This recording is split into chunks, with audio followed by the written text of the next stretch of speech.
Hello and welcome to Roadmap 2019. On this program, we get involved with some of the major actors in Nigeria's journey to the 2019 elections. I am Ladi Akiriduluale. It's our pleasure to have you join us. My guest today firmly believes that President Muhammadu Buhari will win the presidential poll next year, and convincingly too. My guest insists that one of the major success stories of the present government is in clearing up the difficult situation of pensions payments, as well as putting in place a corruption-free process which ensures funds are judiciously utilized for intended beneficiaries. My guest also asks the 50% plus of the country's population to stop making excuses and step up to the plate in being more active in participation in politics, including canvassing for positions in the political field. Please join us as we speak to the Executive Secretary of the Pensions Transition Administration Directorate and former women leader of the All Progressives Congress, the APC, Ms. Sharon Ikeazor.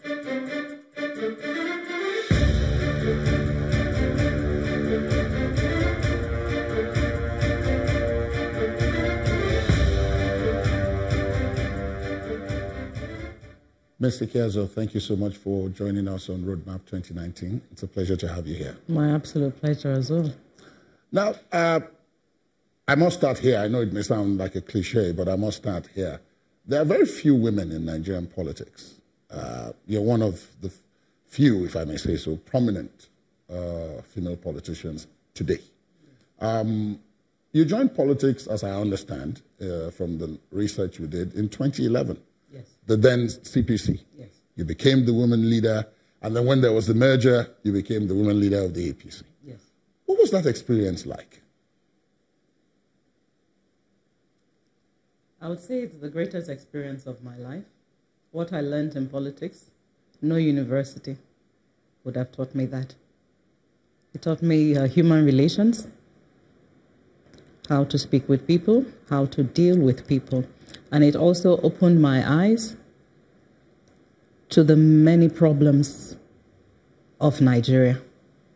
And it also exposed me to the diversity that we have in Nigeria.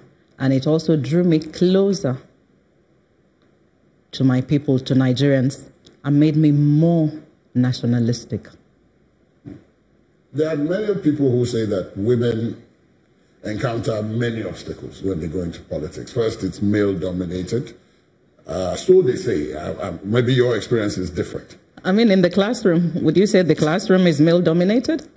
We all went to the same universities, the same primary schools, the same secondary schools. Who are those that come top 10 in the class? It's the women. So why should it be different when we leave the confines of the schools? Yeah, but I mean, in the practical world, late night meetings, things like that. There are antidotes to all that. Late night meetings, you don't go alone. If you can't afford to pay for a bodyguard, you go with one of your sons, like I do. Men decide to have the meetings at night. If you decide not to go, you lose out. So they have the meetings 1 a.m. I am there. My son is beside me. Once you see my son, you know I'm around.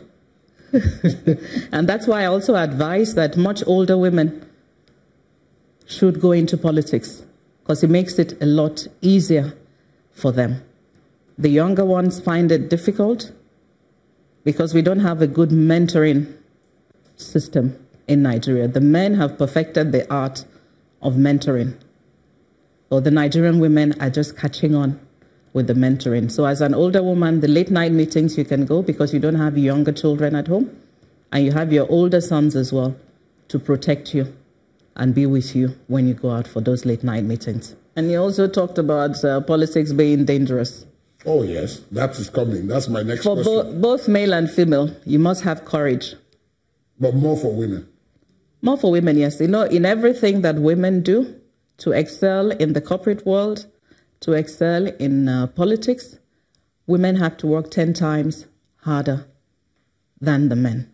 So you must have much more courage than the men to go out there. And besides having courage, you must be passionate. Because if you don't... You must want to do it. You must want to do it for a good reason.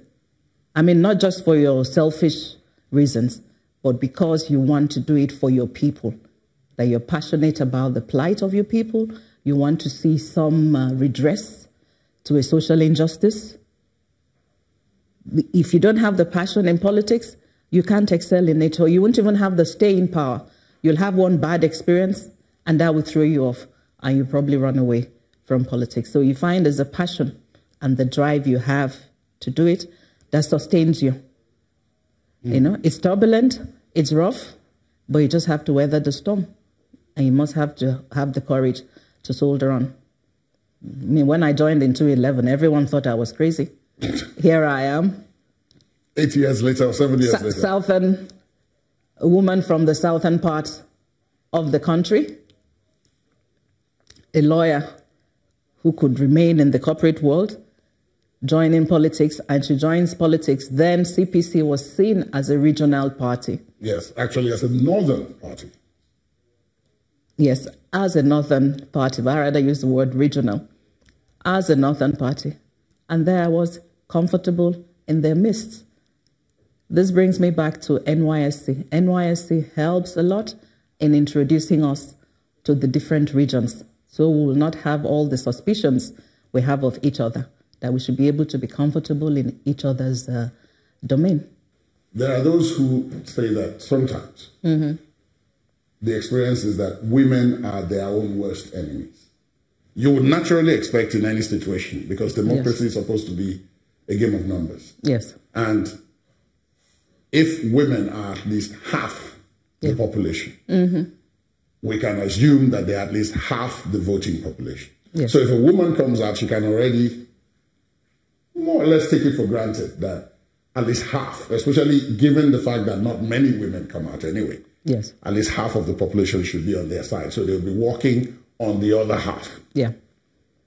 That is hardly the case. You find that there are other women who stand against the women who are brave enough to come out and come up with all sorts of reasons why they shouldn't.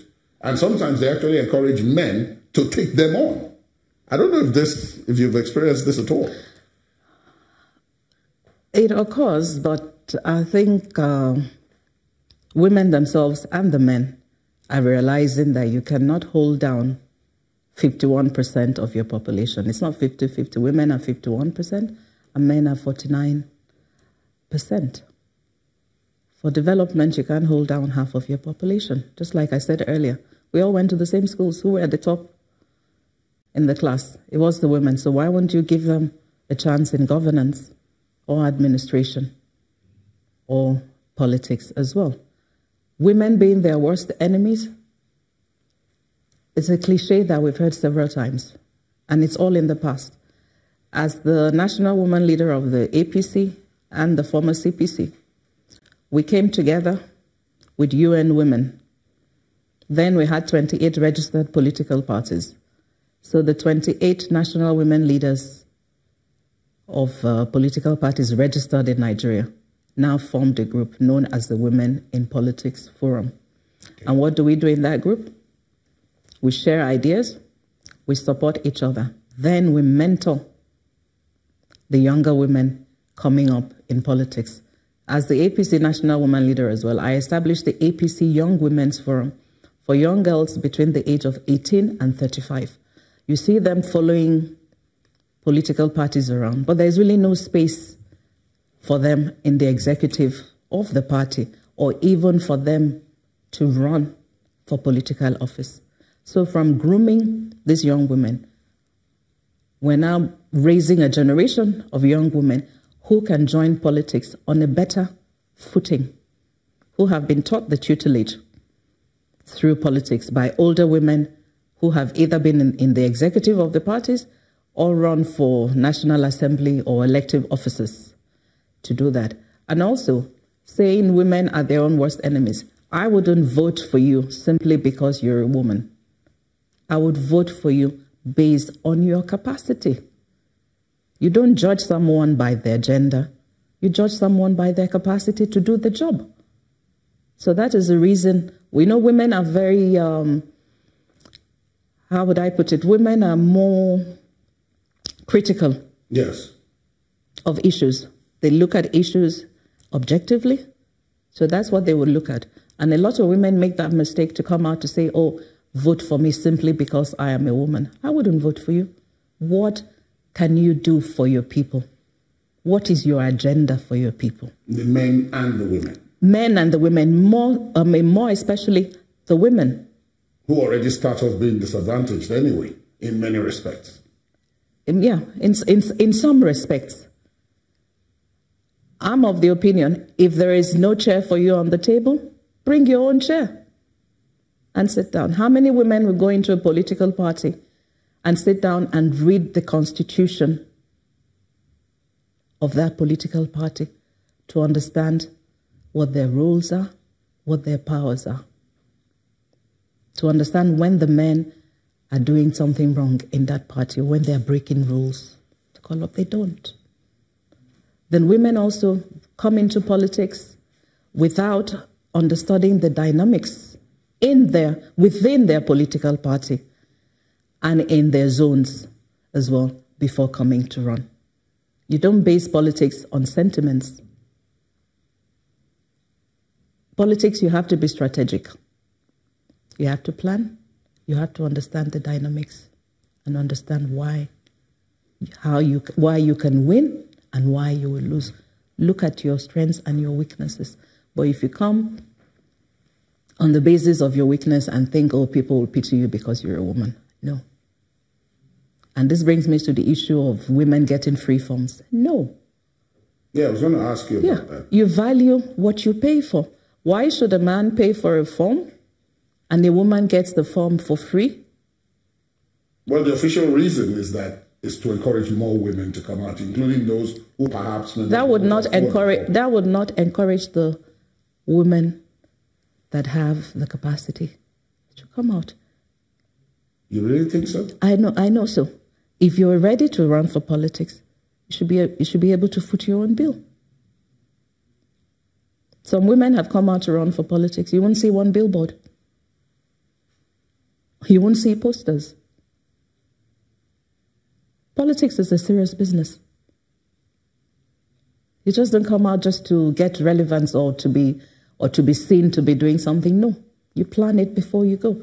That is why now, in the run-off to the 2019 elections, the women groups are meeting across political party lines. Yes, I was told about that. Yes, because to me, I do not have my support for women cuts across political lines. Okay, so it's not just women in APC? No, it's just not women in APC. I have encouraged women in PDP. I've encouraged women in APCA. I've encouraged women in Labour Party. It's about women. It's not about the political party. We should all encourage each other.